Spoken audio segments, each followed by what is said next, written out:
não faz parte da cultura brasileira. Nós éramos a favor de que a criança aprendesse isso na escola. Só que ela falou um argumento muito simples: mas a escola não vai ensinar isso, aceitem. Então é bom que a gente ensine, tá? E aí, mesmo a contragosto, nós seguimos essa instrução. E parece meio radical, porque a gente tem a tendência a querer incluir, mas foi uma maravilha. Você vê hoje essa menina na escola. Se eu mostrar um vídeo pra vocês não vão saber quem é ela, qual é a menina, qual é a criança autista, tá? Visivelmente ela tem problemas quando você conversa, interage com ela, mas quando ela tá na escola, por ela ser pequenininha, 4 anos, você não consegue identificar quem é ela e quem é ela no meio dos colegas, tá? Então foi radical, mas deu certo. Eu não concordo. E filosoficamente eu não concordo, porque eu acho que a escola tinha que fazer isso. Mas na prática eu acabo tendo que concordar, porque se a escola não faz, alguém tem que fazer. Mas filosoficamente é errado. A escola tem que fazer, tá? Moralmente até, não só filosoficamente, moralmente. E aí, eu disse, mas não sei se eu disse mais cedo, eu estava pensando em dizer que eu acho que um dos principais problemas da criança é a motivação, principalmente com relação à motivação social. E teve um americano que veio, que a gente já vinha estudando os textos dele faz muito tempo, chama Douglas Clear. E ele é um cara que trabalha com autismo há anos já. Ele começou ensinando música, foi ensinar autismo, se deu bem, abriu uma série de escolas nos Estados Unidos e na Europa, e eles fazem um trabalho fantástico. E ele estava contando pra gente que para dar conta de vários desses problemas aí, não todos, mas alguns desses problemas,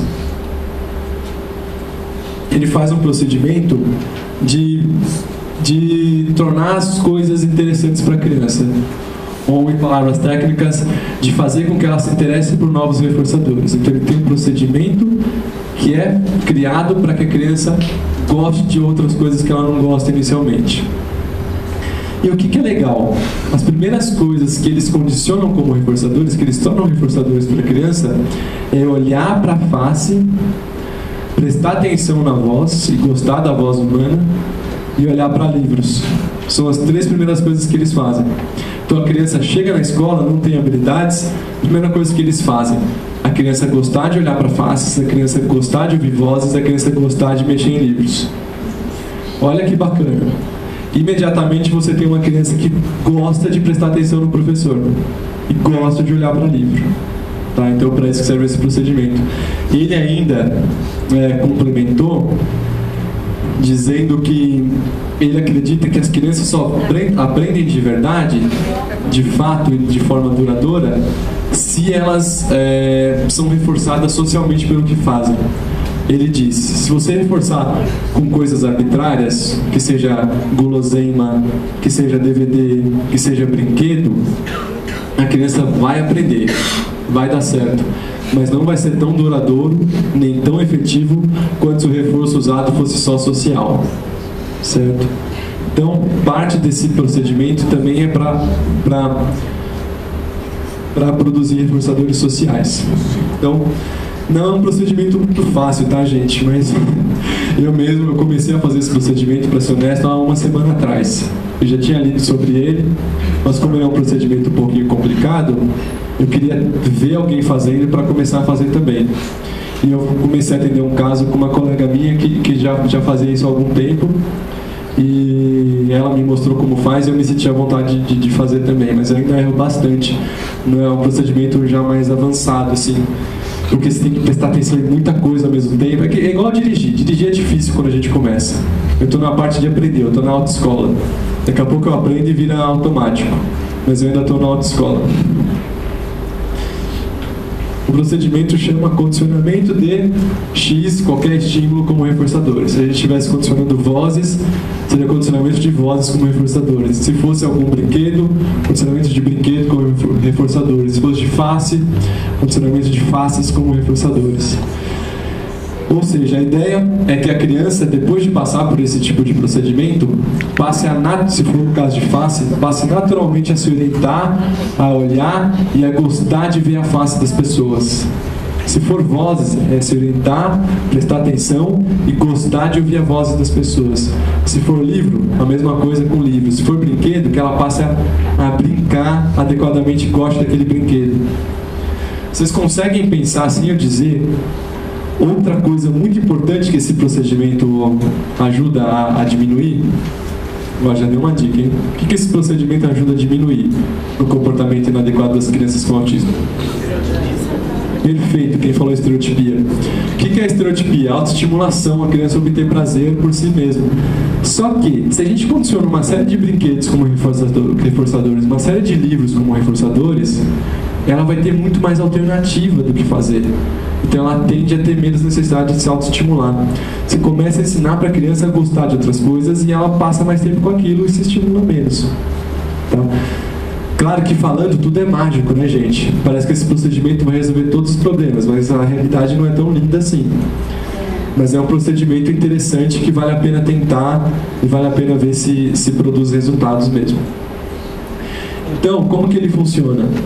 A gente divide as tentativas, falando em tentativa discreta, em 20 tentativas de treino e 20 tentativas de teste. A gente sempre apresenta uma tentativa de treino e logo em seguida a tentativa de teste. Então é treino, teste, treino, teste, treino, teste, treino, teste, até 20 vezes, ou seja, ao todo 40, né? 20 de treino e 20 de teste dá 40 no total.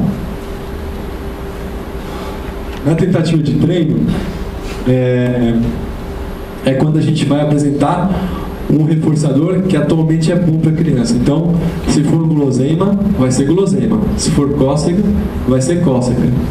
Se for carinho tranquilinho, vai ser carinho tranquilinho. Se for elogio, vai ser elogio. Tá? A gente vai usar o que interessa para a criança nesse momento de treino. Então, durante os 5 segundos de treino, enquanto a criança estiver fazendo o comportamento que a gente julgar que é o que a gente quer condicionar como reforçador, a gente reforça. Vamos supor que a gente quer condicionar a Ione a olhar para faces. Então, durante esses 5 segundos, enquanto ela estiver olhando para a minha face, eu vou dar reforçador para ela. Muito bom, vou fazer carinho, parabéns, vou pôr uma guloseima na boca dela, enquanto ela estiver olhando para mim. Passou 5 segundos, eu tiro o reforçador e verifico se ela continua olhando para mim durante os 5 segundos sem reforçador. Por que eu faço isso? O procedimento vai funcionar quando ela começar a olhar para mim, mesmo na ausência do reforçador. Sinal que a minha face começou a tomar as propriedades do reforçador. Eu estou pareando, estou colocando os dois juntos para que a face ganhe as propriedades do reforçador. Para que a face ganhe a propriedade da guloseima, do carinho, das cócegas, do elogio. Vocês entenderam a ideia? Passou os 5 segundos de teste, mais 5 segundos de treino. Volto a apresentar o reforçador enquanto ela estiver olhando para mim. Passaram 5 segundos, eu tiro o reforçador e vejo se no teste, durante os 5 segundos, ela continua olhando para mim. E vou fazendo isso, ok? É simples falar, né? Mas fazer não é. Aí, claro, se durante o treino ela ficou olhando, eu coloco mais na fichinha de treino.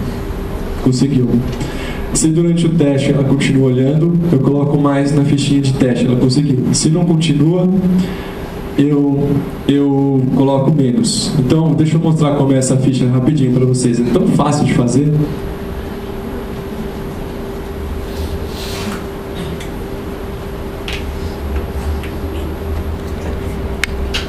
Como fazer uma ficha em poucos passos.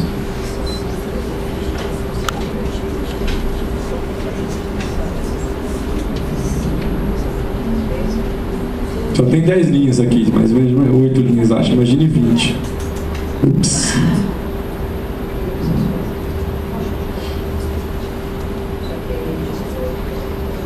Todo mundo tá vendo aí? Opa!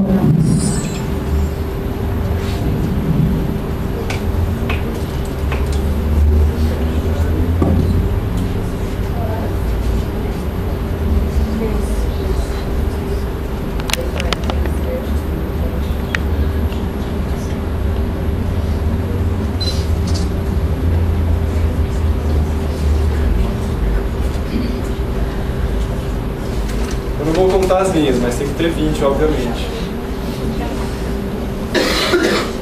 Então, tentativa de treino eu vou marcando aqui, foi positiva. tentativa de teste, foi positivo ou negativo, e assim vai. Você ainda pode incrementar, em algum lugar colocar data, nome da criança, esse tipo de coisa, tá? Então só vai registrando aqui com caneta, né? Mas não vai dar pra fazer isso. Se foi mais, se foi menos, se foi mais, se foi mais, e assim por diante, 20 linhas. Todo mundo entendeu? A ideia é facinho, não é?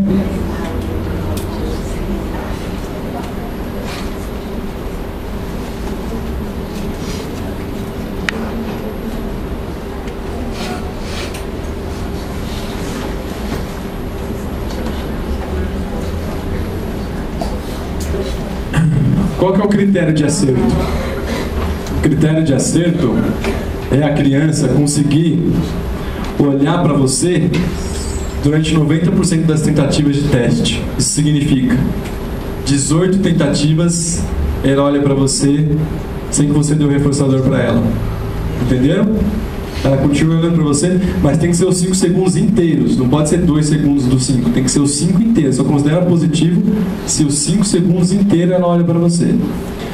Se ela fizer isso durante 18 tentativas das 20, ou 19 ou 20, claro, ela cumpriu o critério, tá? De preferência até 2 sessões em que ela faz isso. 18 em uma e 18 na outra. 18 em uma e 20 na outra. 21 e 18 na outra. Certo? Se ela fizer isso, deu certo. Aí de vez em quando se faz para manter, né? Não abandona o programa, de vez em quando se faz, mas é isso aí. O autor, o Clear, ainda fala de você fazer um teste durante brincadeira, para ver se durante uma brincadeira, ela durante um momento de brincadeira, ela fica olhando, se interessa ou se orienta pelo estímulo que você condicionou como reforçador. É um teste adicional para você ter certeza de que deu certo. Mas essas 2 sessões de 90% já são um bom indicativo. Ele ainda fala que se não cumprir o critério na brincadeira livre, ou seja, se durante 5 minutos ela não ficar 80%, quantos por cento mesmo? Se durante a brincadeira livre ela não ficar 90% de períodos de 5 segundos olhando para você, você devia voltar para o treino e teste, mas dessa vez com 10 segundos cada. Se não der certo, com 15 segundos. Se não der certo, com 20 segundos. E ele termina falando que se você chegar aos 40 segundos de treino e aos 40 segundos de teste, a criança ainda não estiver olhando para você, no caso de faces, do jeito apropriado, é porque você ou está fazendo alguma coisa errada ou a criança precisa de pré-requisitos. Tá? Eu estou dando exemplo para faces, mas na realidade com o menininho que eu estou fazendo, eu estou fazendo o condicionamento de montar blocos. Então, durante 5 segundos, na hora do treino, eu vou pegar na mão dele, fazendo ele montar os blocos, e eu, ao mesmo tempo vou fazendo um carinho na barriga dele. Muito bem, que legal, você está montando os blocos, parabéns. Passou os 5 segundos do treino, eu paro e vejo se ele continua montando os blocos sozinhos. Voltou os 5 segundos do treino, pega a mãozinha dele, uau, tá ficando lindo o que você está fazendo, e vou fazendo carinho. E eu sei que é reforçador, a criança está dando risada, está se interessando pelo que eu estou fazendo. Se não funcionasse social, enquanto ele monta, eu colocaria guloseima na boca dele. E nos 5 segundos de teste eu tiro todo e qualquer reforçador. Tá? Então dá para fazer com brinquedo, a gente faz com livro também, vai pegando a mãozinha dele, apontando o livro e falando, olha que bonita essa figura, que legal. E a gente verifica no teste se ele vira a página e continua fazendo isso. Tá? Todo mundo entendeu como funciona? Sim? Bom, esse protocolo, esse procedimento produz uma série de coisas bacanas, tá? Primeiro, o estudante passa realmente a gostar daquele estímulo. Isso significa que ele passa a realmente gostar de olhar para o professor e de ouvir a voz do professor, ou dos pais, ou de quem seja. Outro, como eu falei, diminui muito o nível de estereotipias, porque a criança começa a ter alternativas funcionais. E uma coisa que é bem legal, depois do condicionamento de vozes e faces, depois que isso der certo, tem estudos, tem pesquisas mostrando que todos os outros ensinos são aprendidos mais rapidamente. A criança fica mais rápida em aprender. Por quê? O aprendizado está relacionado com interesse e atenção. Se ela se orienta e gosta de olhar para o professor e prestar atenção no que ele fala, teoricamente ela vai absorver muito mais o conteúdo sendo ensinado. Ou seja, Depois desse procedimento, todos os outros ensinos tendem a acontecer de forma mais rápida. Então, ele beneficia tudo. Tá? Eu já comentei isso aqui, né? Que recentemente o Greer comentou que o estudante aprende melhor, mas permanentemente se responde a reforçadores sociais. Quem achou esse procedimento super estranho, levanta a mão. Eu achei. Quem achou super legal, levanta a mão. Eu achei também. Quem achou que nem fede nem cheira? Quem não gosta de levantar a mão? Como assim? Vocês não têm opinião formada ainda? Essa você perguntou desses erros que recebeu alguma da psicóloga. Eu só acho estranho, assim, pra mim, né? Não funciona. Essa questão de dar a bala, dar o doce. É estranho, é por isso que eu acho estranho também. Mas quando você marca o gol, é um golaço. Entendeu? Aí é que a questão. Mas é estranho, não é um procedimento que eu me sinto mais confortável para fazer. Mas os benefícios são muito bons, muito bons. Oi?